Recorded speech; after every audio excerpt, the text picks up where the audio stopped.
Hi again, everyone. I'm olliemathews. This is Societal Narcissism. This video is sponsored by contribution from John. John gave a general contribution, which I'm going to use for this video. You know, these videos I did the last couple days, the car one, especially the one where I was talking about that Chevy Nova. You know, there's a lot more history with that car than I may have spoken about it years past with the Nova. It definitely relates to how my father would control me with money. It was a major portion. And as I was thinking about it, like, well, what happened? Whatever did happen? What happened to that car? And as I remember the history now of it, it really is an incredible history on this. Not incredible, but interesting in relation to my screwed up family and this car. And like I said, father bought it. Parents bought it after I blew up the Tempo. It was an 88. They bought it at the end of 89. It was an 88 leftover because this was a re-release, a rebadge. This car was a rebadged Toyota Corolla. Okay, which my father didn't realize, but I told him, and it took him years for him to accept it because he was, again, and it was something he was right about buying foreign cars, you know. Ultimately, that's kind of what I was talking about yesterday. Like, as much as I hate to give him credit, like, he would never buy a foreign car. But this was badged as a Chevy, so he wouldn't believe it was an actual Toyota. But I remember he got it because they got this thing for like $9,500 off the showroom floor. And it was originally almost $12,000. But they couldn't really move them. There was no interest in them. None. Okay, but as far as these go, I mean, this was the top, and it looked good as this thing could look. So that's how they got it. I told you how I learned to drive it. Okay, but that wasn't obviously the end of me driving it. I wrecked in this thing. Not I wrecked. I was tattooed in this goddamn thing. And it wasn't the car's fault at all. So, this is it. This is not this is not the car I drove. This is the exact car though, because it only came in one color. Okay, it was one scheme, one way to get it. You got the alloy rims, the red stripe. It only came in black. So, I'm in college, and I was off, and my mother was working at this place in Carlstadt on the boulevard, like maybe 3 miles down the road, and like Carlstadt's like 2-3 towns over, like three and a half, doesn't matter, 3-4 miles down the road. My father would drop her off, pick her up, like she didn't want to, for whatever reason, but he didn't want to deal with her. So he's like, throws the keys to the Nova at me. He's like, go get your mother. Because his car was blocking my car. He like, here, just take it. Go get your mother. Or no, maybe my car was in the mechanic because I was driving a Daytona, the 85 Daytona. It was in the mechanic. So my car, and he's like, here, go get your mother. I don't feel like dealing with her. Yeah, all right, fine. So I go pick her up. I'm driving down the boulevard. Boulevard is, it's a through street, straight through street. I'm going. Suddenly look to my left. There's a Crown Vic. Goes right through the stop sign. Doors me right here, right between the doors. Pushes the car into parked cars on the other side, and I'm trapped. So I go flying across the car. This is the exact car. So I come across the car, hit my head on the other side, land on top of the stick shifter. Like, I'm not hurt. I'm like just stunned. Okay. And now I got a Crown Vic pinned up against the doors, and on the other side of the car is pushed against the parked cars on the side of the road. And behind me was, and I didn't know this at the time, but like I found out immediately, behind me driving was the Carlstadt chief of police, who I also worked with at ShopRite. He worked there part-time security in the Hasbrook Heights ShopRite when I was still a cashier. I was still like a cashier there at the time before I even went into security for them. I was in school. I was a cashier, so I had known him for years. And so he saw the whole thing go down. And this happened like just over the horizon from where my mother's work was. So she had heard it, but didn't necessarily see it or couldn't tell, but she knew something had happened. And somebody had said, Laura, I think your husband just got T-boned. So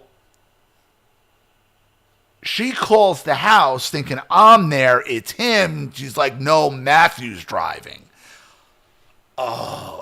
She goes running up. He goes in his car. She comes running up screaming, oh my God. Like I could hear her big mouth. And they're like, don't move, don't move. Like at this point, they're through one window, but they can't get the other car back yet. They got the other car back, but they can't get the other two doors open because these doors are crushed in. Okay? And I'm not really hurt. I'm just like stunned at this point. Like they're just like, don't move until we can check you out. And like I could hear as like I could hear like, George, it's Chief. George is like, Matt, we can get you out. We go, like, chill. He's like, just relax. I'm like, all right. You're like, somebody's got to call him, tell my mother. So it's like, she's already here. I see you're coming up. She's already here. And I'm laying there and I hear my father get there. Okay? And my father goes, what happened? And he goes, and they go, he got T-boned. You go, he got T-boned. This guy ran I'm still in the car. He got T-boned. Guy ran the stop sign. He goes, this guy ran the stop sign. Guy turns, so my father turns to the driver. He's like, you better have insurance. Who's going to fucking pay for this? He's like, you think my insurance is going to like, and like, they're like, your son's still trapped in the car, dude. He's like, yeah, he'll be all right. He's fine. Like, oh, everybody, whoa. Yeah, at the scene of I think I've spoken about this on that. I'm just not sure. That video where it's like when the narcissist tells you what your value is, believe them. Believe them. And I finally, they finally got the door, like the doors open. This is before I was a firefighter, EMT. This is before any of that. And Carlstadt was known for overreacting for stuff. Their first aid squad, that's why we used to call them. They weren't run out of the fire department. They were an independent first aid squad, and they were like legitimate Band-Aid heads. And Band-Aid heads do Band-Aid head shit. No offense if you are just a Band-Aid head. Like try to take every unnecessary precaution. Like not like at some point you got to learn your craft, but that's not what this is about. So they get me out, take me to the hospital. I'm fine. Like I'm stiff. Wake up the night like my side is bruised from the stick shift. I'm sore from getting stung across the car and all. Oh no, what's gonna happen with this car? And I got to give the car, because they were able to fix it. Like, I thought the thing was total, because when you saw this thing, it would look pancake. But he took it to that same guy, and he fixed it. Now, he said the frame wasn't bent. I don't know. The car never really drove right after that. But I remember, after I went back to work, I think it was off that day, and George was working. He told everybody what happened. I think I worked the next day, and a couple people came up to me. They're like, "What's with your dad?" Like, what? So like, you were in the car and he was yelling at the guy about his insurance. I'm like, yeah. I'm like, yeah. And then George came up to me. He's like, I told your father that. Like, what's wrong with you? Your son's in, like, you don't know. You don't know. He could have a cracked vertebrae. You don't know. You don't know. He goes, I was behind him. He got tattooed. He goes, I'm surprised. He goes, yeah. He's like, I thought you got your neck snapped. I wasn't wearing a seatbelt. I was stupid. This is like 1992. He's like, you got tattooed. He couldn't believe the car guy. When he saw that car again run, he's like, is that the same Nova? He's like, yeah. He's like, they fixed that? I'm like, guess so. Guess so.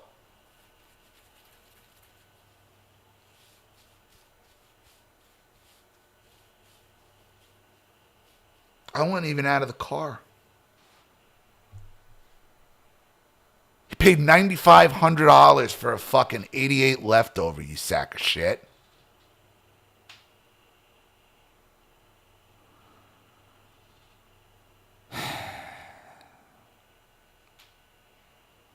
And fast forward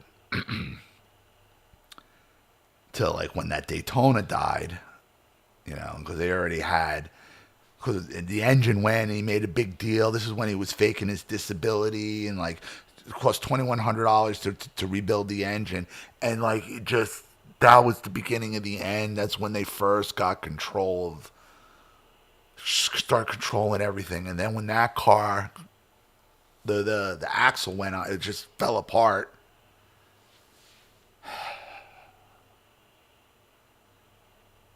And then they come home with that Cavalier. Like I didn't ask for it. Like they just come home with that leased Cavalier convertible, a $302 a month lease at 20 years old. But I couldn't drive it anywhere. I was paying for it, but I could barely drive it. I couldn't take it to work. I couldn't take it anywhere. I had to drive the Nova everywhere else. I had to drive the Nova.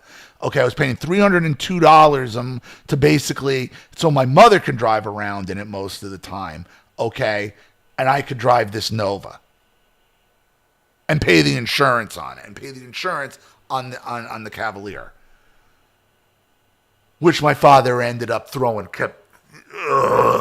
faked a lemon law claim on it the second time he did it, because he did it on it was the first time he did it on two cars. He did it on that car and he did it on a Chevy Blazer. He kept throwing water in the trunk to make it look like the roof was leaking so he could,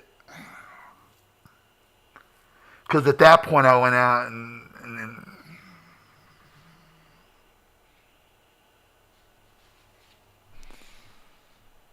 just got rid of it. I just refused at that point with the $302. So just got lemon lawed it. I kept driving that. I kept driving this thing until I bought my Sunfire in like 95. Yeah, in 1995, I bought my Sunfire. And then my brother started driving this thing.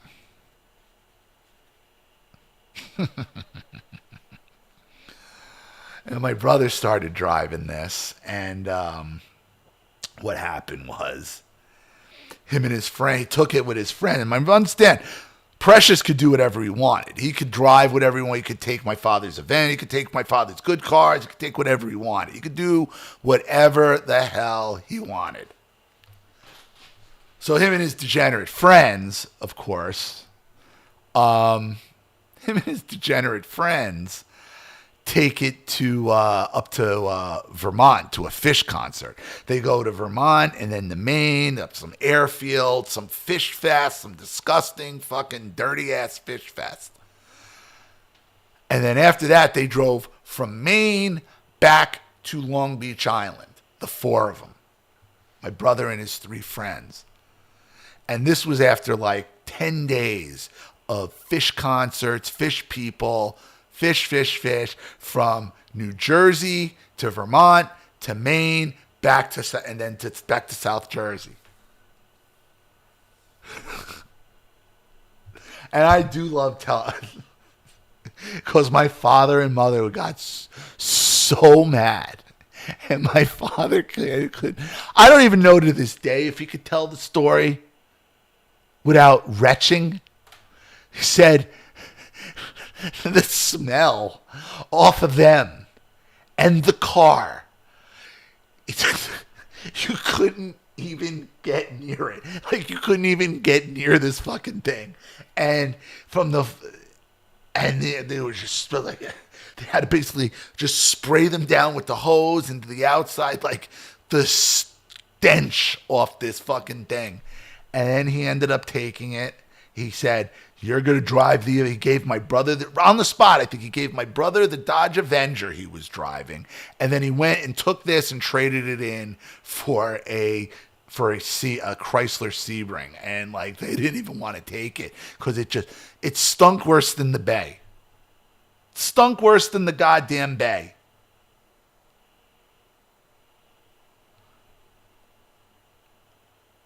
Honestly, though, it wasn't a bad drive. Like, it was just, I resented it.